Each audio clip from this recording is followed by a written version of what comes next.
మరలా బబులోనుకు అనేక మంది యాజకులు, అనేక మంది నైపుణ్యం కలిగినటువంటి పనివారు బబులోను చెరలోనికి కొనిపోబడ్డారు. The prophet Ezekiel was one of those captives.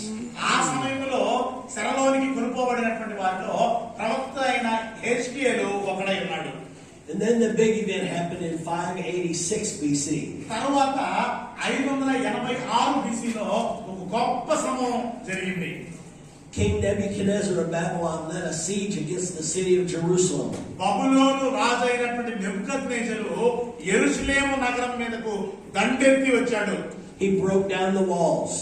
ఆయన వచ్చి యెరూషలేము ప్రాకారపు గోడను కూల్చివేశాడు. They entered into the temple and took out all the precious items that were in the temple. ఎంతకు తెగించాడంటే యెరూషలేము దేవాలయంలోనికి వచ్చి మందిరంలో ఉన్నటువంటి దేవుని పరిచయంలో ఉపయోగించే పాత్రలను కూడా తీసుకొని వెళ్ళిపోయాడు. The temple was destroyed and everything else was burned.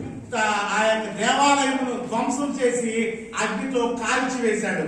And the rest of the captives were carried away to Babylon.